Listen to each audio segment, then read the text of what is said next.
रामू एक बहुत ही मेहनती किसान है। आज मैं अपना खेत खोद दूंगा। रामू अपना खेत खोद के घर जा रहा है। अरे सीधा, जरा पानी ले आना। तुम पूरा दिन इतनी मेहनत करते हो, कभी थोड़ा आराम भी कर लिया करो। जब मेरा छोटू अफसर बनेगा तब मैं चैन से सोऊंगा। पिताजी, आप चिंता मत कीजिए, मैं आपका सपना जरूर पूरा करूंगा। रामू और सीता की पूरी दुनिया थी उनका बेटा, और उनका सपना था कि वो एक बहुत बड़ा अफसर बने।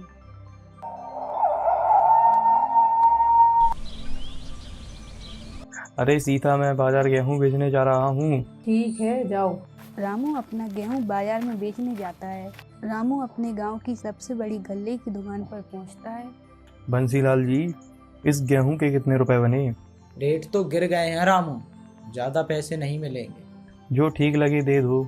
जिंदगी हर दिन रामू के सपनों को परख रही थी। फिर एक दिन अचानक से मौसम बदला और तेज हवाओं और बारिश होने लगी, जिससे रामू की पूरी फसल खराब हो गई।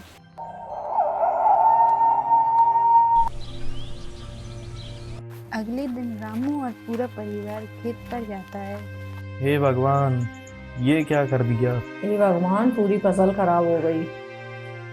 एक रात के तूफान ने रामू की पूरी फसल खराब कर दी थी। रामू और सीता दुखी होकर वापस घर लौट गए। अरे छोटू कहाँ है? अरे रामू, जल्दी से यहाँ आओ, छोटू को बहुत बुखार है। इसे जल्दी से अस्पताल लेके जाना पड़ेगा। रामू ने फोन करके एम्बुलेंस बुला ली। कुछ समय बाद डॉक्टर ने रामू और सीता को बुलाया। रामू जी, इलाज में बहुत सारे पैसे लगेंगे। छोटू की हालत बहुत ज़्यादा खराब है। हे भगवान, इतने पैसे हम कहाँ से लाएंगे? मैं अपनी जमीन का एक हिस्सा गांव के जमींदार को बेच दूंगा।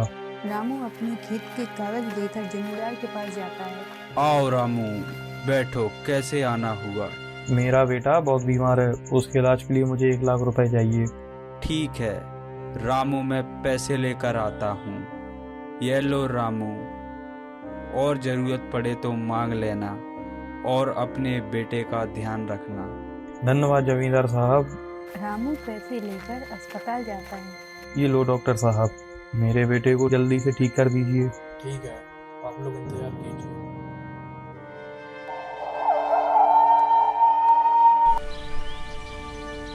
आप लोगों के लिए खुशखबरी है, छोटू अब खतरे से बाहर है। धन्यवाद डॉक्टर साहब, आपने मेरे बेटे को बचा लिया।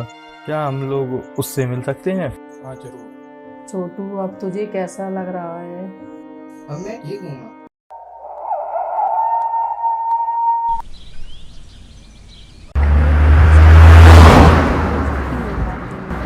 कुछ दिन बाद गांव में मेला लगता है।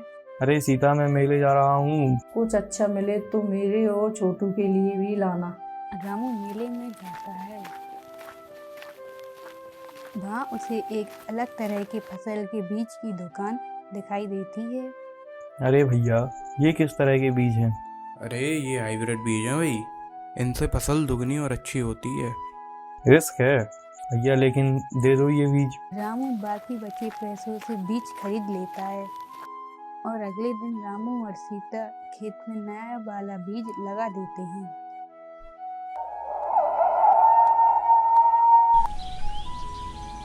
छोटू, तुमने फिर टॉप किया है, ऐसे ही मेहनत करते रहो। जी मास्टर जी। और कुछ समय बाद रामू के खेत में हरी हरी फसल लहराने लगती है। लगता है इस बार भगवान ने हमारी सुन ली। हाँ सीता, इन नए बीजों से फसल बहुत अच्छी और दुगनी हुई है। अब फसल के पैसों से हम अपनी जमीन छुड़ा लेंगे और छोटू का एडमिशन एक सबसे बड़े स्कूल में कराएंगे। छोटू के स्कूल में एक अवार्ड फंक्शन होता है। ये अवार्ड जाता है छोटू को। रामू और सीता का सर गर्व से ऊंचा हो रहा था और उनका सपना पूरा हो रहा था।